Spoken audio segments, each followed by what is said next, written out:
Hello, beautiful people.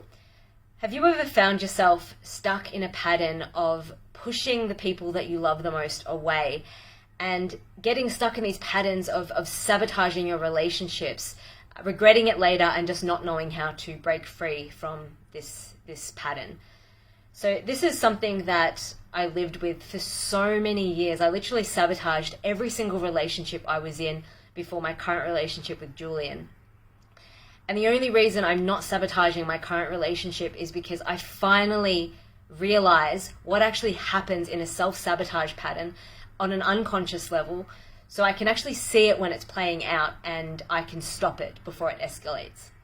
So if you are someone who sabotages your relationships, your friendships, your family, anything really, then I really want to share this with you so you can notice it when it's happening for you and you can stop it before it goes too far. So I had an experience with this recently, which really highlights what happens in a self-sabotage pattern of this nature. So Julian and I, we were at a retreat recently, and we were witnessing the facilitator giving a demo body a massage. And as I was witnessing this massage, there was two parts of me happening at the same time inside my head. So there was this part of me, and I call this part my true self. My true self was witnessing the massage and was saying things like, "Oh wow, she's doing such a great job. I'm learning so much. I'm so grateful to be here. I'm so grateful that, Julian loves doing these things with me. I love that, we get to do this later," and that kind of thing. So that was my true self. And at the same time, there was this part of me. This is my ego self. And my ego self was witnessing the massage and was telling me disempowering stories. Stories like, "Oh, she's really good at that. Oh, you'll never be that good. You'll never be able to give a massage that good. In fact, you're not good enough for Julian. You'll never be good enough for Julian. Julian deserves way better than you." Now, when this was happening, I recognized that in the past, this was the first thing that would happen when I would get stuck in the self-sabotage pattern. So what would happen is I would listen to this and I would believe these thoughts to be true. I would believe them to be my own self-talk telling me the truth about me. And then I would listen to this thread of thought long enough until it impacted how I felt about myself and then acted out from that place. But now I understand that this voice is not me. These are lies, right? So now I know that I don't have to listen to this thread of thought and allow it to impact how I feel, which then impacts how I show up in the world. So as this was happening, my true self was listening and watching over this and witnessing it, and was like, stop listening to that. You know that's not true. Don't even entertain that thought. You know where that goes. Just be present and just witness the massage. And so what ended up happening was there was this tug of war happening. So there was my true self saying, don't listen to that. You know it's not true. And then my ego self was like, "Yeah, you're not good enough. You'll never be good enough. Julian, deserves way better than you." And then it was like just pulling me back and forth between them. And even though there was this part of me that knew that this wasn't true, I still found myself starting to follow this thread of thought and get sucked into this, right? And I followed this thread of thought long enough until it got to a point where I was now feeling so bad within myself. I was feeling so shameful. I was feeling like I wasn't good enough. I felt like I was unworthy. And this feeling of not being good enough was so uncomfortable that as a self-protection mechanism, which is what humans and what the ego will do when there is a sensation in the body that is uncomfortable, and often it's an unconscious sensation, so you might not even know this is happening inside of you, but when there is a sensation in the body that we don't feel comfortable to sit with, what the ego will do is it will find a way to take this uncomfortable sensation and then project it outwards, and usually at the person that's involved in this situation, in the relationship. So in my case, what the ego did was it started bringing up all these memories. And I remember one of the memories was this one time when I went to hug Julian and he was too busy. And it was just like all these different memories, and my ego was like, see, Julian doesn't deserve you. He's not good enough for you. You deserve way better. He's the bad one. He's the wrong one. And just like kept telling me like all these stories and all these lies to basically justify and validate this anger that was now being created, and this story that now he's not worthy of me. So essentially, this is how projection works, right? Projection happens when we feel something within ourselves, something that doesn't feel comfortable to sit with, whether it's a uncomfortable belief or a judgment that we have that we don't want to acknowledge or we don't want to see, and we unconsciously take this feeling and we project it outwards. So I had created this feeling within myself of not being good enough and not worthy, and now I was my ego was telling me stories so that I would take this feeling of not being good enough and not worthy and now projecting it at Julian, so now that he was the one that wasn't good enough and wasn't worthy of me. Now, as this was happening, my true self was witnessing this once again, and my true self is like, what are you doing? Come on, you know that none of this is true. You know that your ego is just telling you stories so that you can, find a reason to take this feeling of not being worthy, which you only are feeling right now because you believe the lies in the first place, that you're not good enough. It's only telling you these stories so that you can take that feeling and project it at Julian. So come on, stop it. You know better.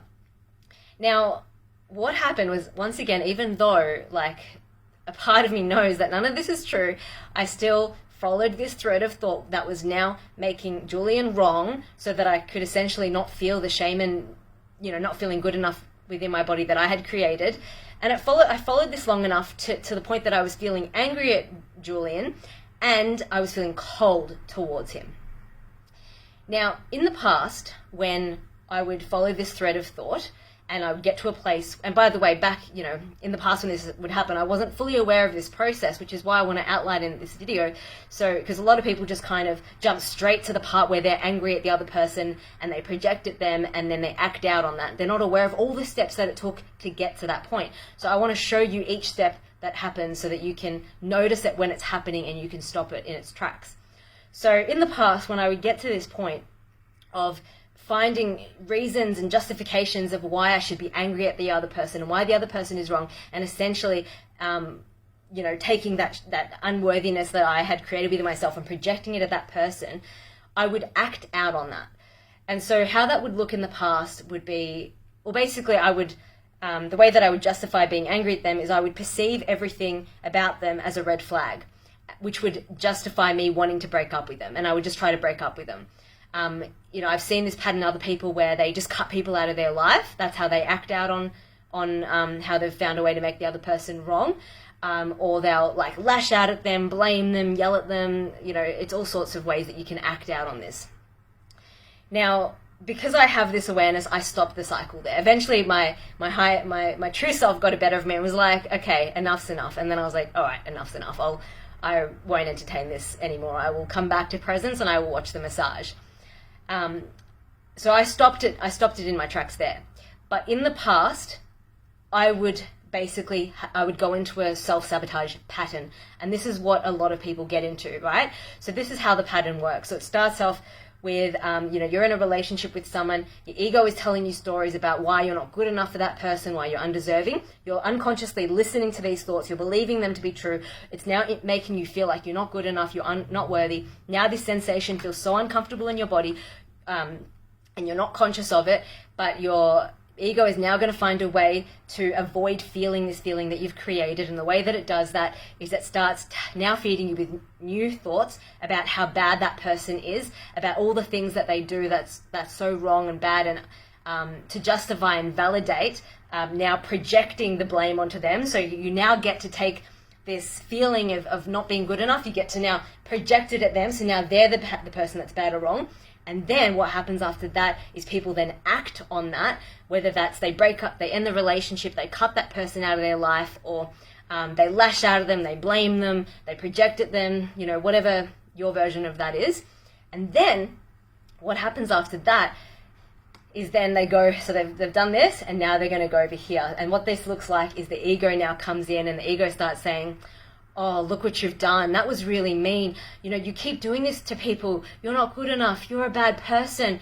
And just keep saying this and now you're feeling shameful again because you're listening to these thoughts again. It's impacting how you're feeling. So now you're feeling shame and not good enough. And now, because you're feeling not good enough and shameful again, once again, you don't want to feel this. You want to avoid feeling this. So you want to unconsciously project that at the other person to avoid feeling it. And the way that you do that, once again, is your ego comes in again and starts finding more reasons to justify and validate to put the blame on the other person. So now the thoughts come in, oh, this person's bad for these reasons, and these memories will come up to justify that.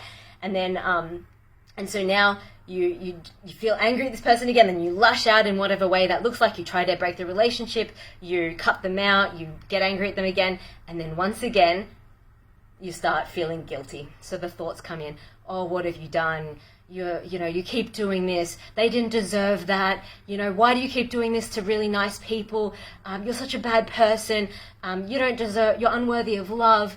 And there's almost this feeling of needing to protect others from you because you feel like you keep doing this to people, and it's like, I need to protect others from me. And the way that you try to protect yourself from them is you get back into the sabotage part of it, where your mind will start coming up with reasons of why that person is bad and wrong, so that you can justify and validate lashing out again. And so part of the lashing out and blaming them and pushing them away and breaking up with them and cutting them out of their life is subconsciously so you can protect them from you. Because you feel so unworthy and so not good enough and so undeserving of this person, and you feel like this person deserves better, that this is a way that you push them away. And then you do that again, and then once again you're like, oh my God, I keep doing this. This is so bad. They don't deserve it. I'm so sorry. And then you feel the shame and again. And the thing is, every time you go back to the part of you where you're like, oh, I'm so bad. I'm such a bad person. I keep doing this. They don't deserve that.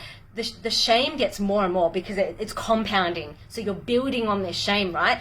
And because you're building this shame, you need to come up with bigger reasons and bigger stories and bigger lies to make that person even more wrong, because now you've got this huge load of shame that you need to project at this person, and you need to come up with some pretty big stories and lies to justify putting this much shame onto this person and making them wrong. And so you end up lashing out and acting out even bigger than the last time. And then you end up feeling even worse, right? And then so now you've got an even bigger ball of shame. And then so you end up acting out even bigger. And then you end up feeling even worse. And then you act out even bigger. And it just keeps going on and on like this. Like it's so crazy, right? So if you are someone who sabotages and you recognize this pattern in yourself, and just be aware that often it's unconscious. Like a lot of people, what I find is a lot of people are not aware of every single thought that they have. Like we have thousands of thoughts a day. So often these thoughts are, we have all these thoughts, and people are unconsciously listening to their thoughts and unconsciously believing these thoughts, which is unconsciously creating these feelings in their body, which they're not even aware of. So they don't even know that they're unconsciously trying to find ways to project it on another person. So they don't know this is what's causing the self-sabotage in their relationship. So the first bit of advice I'd give to someone, if they find themselves in these self-sabotage patterns in relationships that they haven't been able to get out and they don't know what's going on, they feel trapped in this, the first thing to be aware of is your thoughts. Witness your thoughts, every single thought that you have, because a lot of people, because they're not aware of these thoughts all they're aware of is the final thought that they have that makes the other person bad and wrong. And they don't realize there was all these things that happened before you got to that place. So be aware of every single thought that you have, and be aware that the thoughts that you are having, these disempowering thoughts that you're not good enough and you're not worthy, they are not true. This is not your self-talk telling you the truth about you. This is not true. And it's through you listening to that and believing that is creating this feeling in your body that you now want to project onto others so that you don't have to feel. So a big part of this is actually self-responsibility. It's taking responsibility for the thoughts that you listen to and believe and allow to impact you, and be aware of how, you choosing to do that to yourself is causing you to then sabotage your relationships. So that's all I'm going to share today. I just think it's so funny because I was witnessing such a beautiful massage when a lot of this was playing out. And it was just so interesting to notice how the mind has this way to completely distort something that's so beautiful into something it is not. So that's all from me. If you want to watch more videos like this, give you insights about your unconscious mind and the things that play out, and essentially liberate you from your self-created suffering, please subscribe to my YouTube channel, and there'll be plenty more to come. Thank you.